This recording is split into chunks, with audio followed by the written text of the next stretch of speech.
I'm Roger Wood. I'm speaking with Tim Egan, former state representative of the House of Representatives of Grafton County, not only associated with the New Hampshire Cannabis Association, but with Vermont's NORML. Can you explain that for a minute?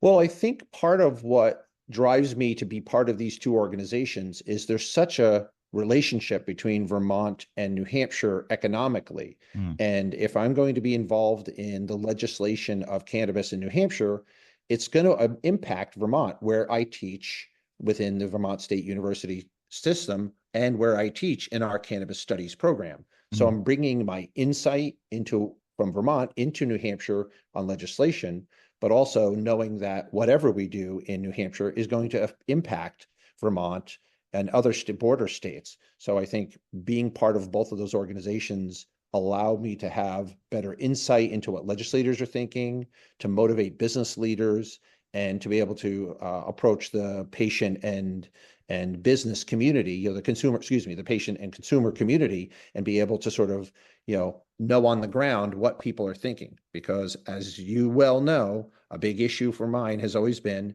the state of New Hampshire is losing revenue because people are driving over the border and buying their cannabis in Maine, Massachusetts, and Vermont. So I think those groups are important for me to be part of to sort of move the ball forward in the world of safe regulation of legal cannabis.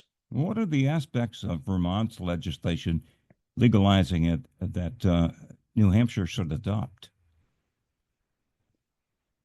Well, I think there are a couple interesting things. Vermont has an existing no billboard law. There are no billboards allowed to be created in Vermont.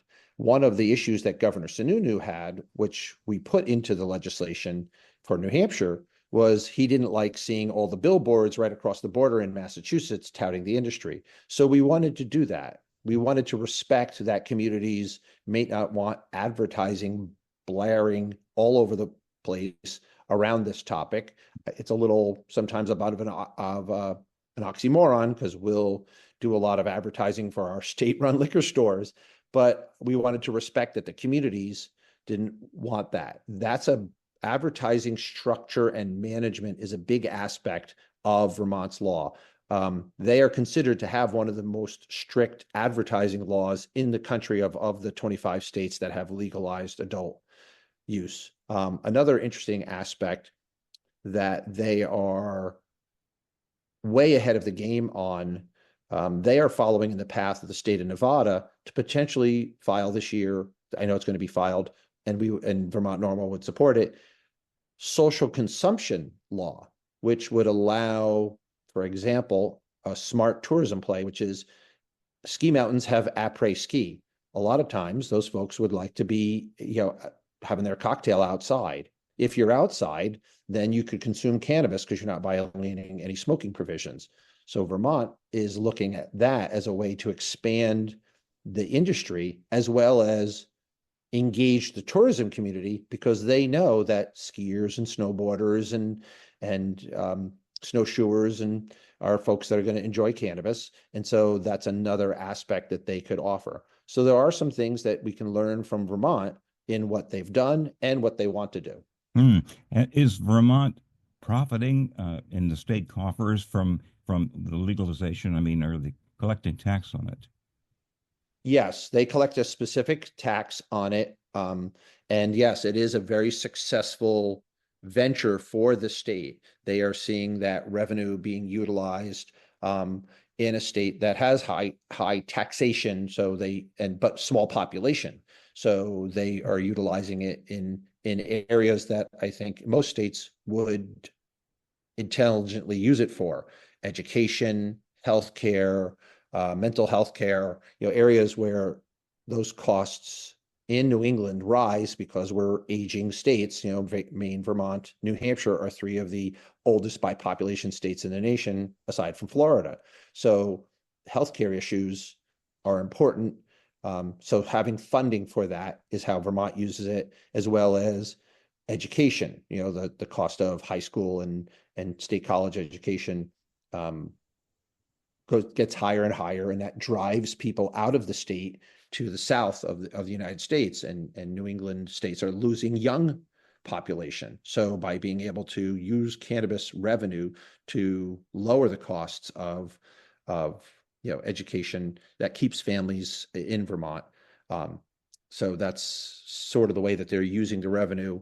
They're very steady. I think within the last 2 years, I've been analyzing their recreational industry. Only one major store has closed, and it was because I think there was an overabundance of them in downtown Burlington. But there's not a lot of, like other states, there's an expansion and then there's a big retraction. There's only been one done, but there's been a few others opened. So the seesaw is very positive in the state for the success. The last part that I see that's been a success is Vermont loves being an agrarian state. So there is a lot of science and technology going in and around the cultivation side. A group called Zen Barn Farms, they're expanding their operations, and they're studying the plant and utilizing sciences around the strains and the seeds. And so they're creating a whole separate business from the consumable cannabis, the smokables, the edibles. They're looking at it from a scientific bioscience research area. So, they're doing some interesting things from their success. They're expanding from it. How is it that it's always defeated in New Hampshire? Is it, in your opinion, on moral grounds or something else? I'll tell you the three things that I think are the reasons why cannabis doesn't move forward in New Hampshire. The New Hampshire Chiefs of Police Association is an extremely powerful lobby, and they are in the ear of every governor. And because we are a purple state, New Hampshire is 8th in the list of most veterans. So they're very sort of conservative from a law enforcement mentality. I think that's something that impacts the legislature tremendously. What's interesting is that if you talk to the run-of-the-mill town chief of police, they'll say, I'm not worried about cannabis. I'm worried about sex trafficking and meth and opioids. And so it's sort of an oxymoron that I think it's their lead lobbyist is really anti-cannabis and leads the charge. I think a second one is the voice of who I feel will be the incoming Senate president, Sharon Carson. She's a former, she's a veteran, very pro-law enforcement. She too has this, I'll call it misguided perspective on what cannabis is. You go back and look at some of her public comments where she said, oh, we're going to change this Senate law, but the pro-cannabis people won't know because they'll be too stoned to realize what's going on. And she just sort of dismisses it as the Jeff Spicoli stoner crowd, where I think legislators, especially conservative legislators, need to understand the science, the economics, the public safety, and the healthcare of legalizing. And I think the third one is most legislators in states have a responsibility to their constituents in a professional manner. Because we are a citizens legislature, there's a lot of turnover. People aren't beholden to any audience to champion a bill. So you see, we see a lot of, there's not a lot of, I'll say, a consensus. It's really hard to herd cats when you're talking about 400 legislators. And I can speak very clearly about it because I was there for a few years. And so I think those three things, this antiquated Reagan era, just say no mindset, the idea that whatever law enforcement says goes, and the fact that we can't really build consensus because of the way our legislature is structured, those are some of the reasons that hold it back. And it perplexes me, Roger, because you look at the statistics on surveys and you're looking at 70 to 80% of the state residents want legal cannabis. And when we get down to research in testifying in past years' bills where the liquor commission would be potentially involved, they're talking about how that we're losing, 70 to 80 million dollars net revenue. So they see it as a business that could be successful here too. Yes. Yet we seem to just sort of stick our head in the sand and let people go to Mass, Maine, and Vermont and let those states profit from it.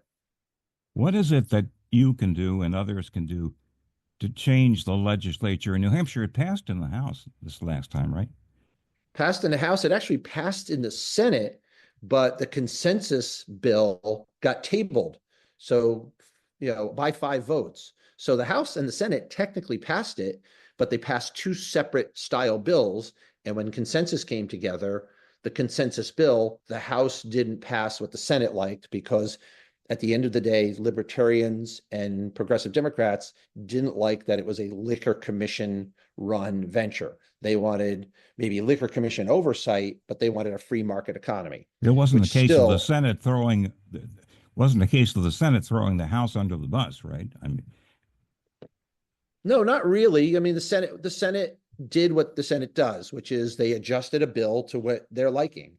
And outgoing Senate President Bradley was very demonstrative about, I'm not a cannabis fan, but if we're going to do it, we have to do it this way. That's really hard to work with when the person who's really in charge of making the bill happen isn't a fan of it at all. So he's not really flexible.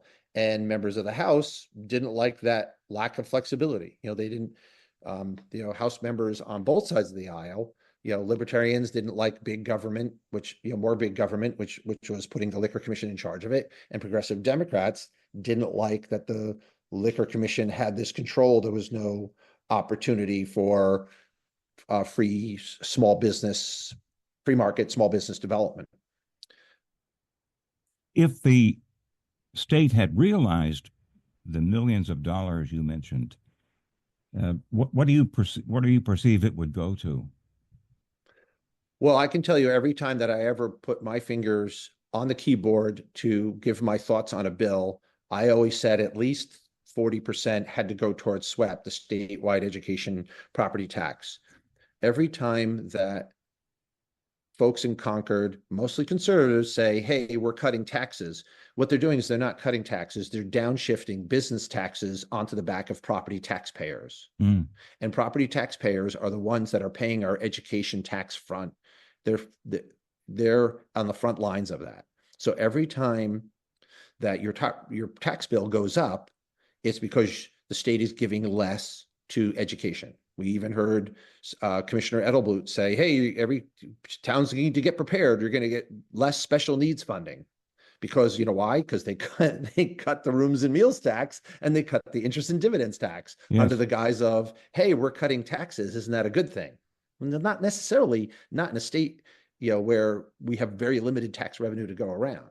So cannabis legalization, even if you wanted to say 90% of the revenue or 80% of it goes towards education and maybe 10% towards public safety and DUI research and mental health care and all the things that that money should go to, just like we do with gaming and sports book and alcohol and cigarettes, right? We put a little money aside for those that can't control themselves, but maybe a majority of the money could go towards education funding and solve one of the biggest problems I've seen in the state since I moved here 15 years ago. Moving forward, when the state attempts to balance the budget and missing the revenues you just mentioned, some legislators might wish they had passed the cannabis bill. Well, we're hoping that that's what is going to be one of the factors pushing the two bills, or that I know of, and maybe one or two others that I've heard about. I know Representative Jared Sullivan from Bethlehem, who's a neighbor and a friend, has filed two bills. The major one is sort of a conglomeration of 639 from 2 years ago and 1633 from last year, which were bills that 639 passed in the House and only lost in the Senate by a late swing of some Senate Republican votes, by 4 votes. 1633 passed in the House and the Senate, and then just, the consensus bill got tabled. So that bill combined is going to push it forward. But Roger, I think it's really important for people to know that it's not just an economic issue.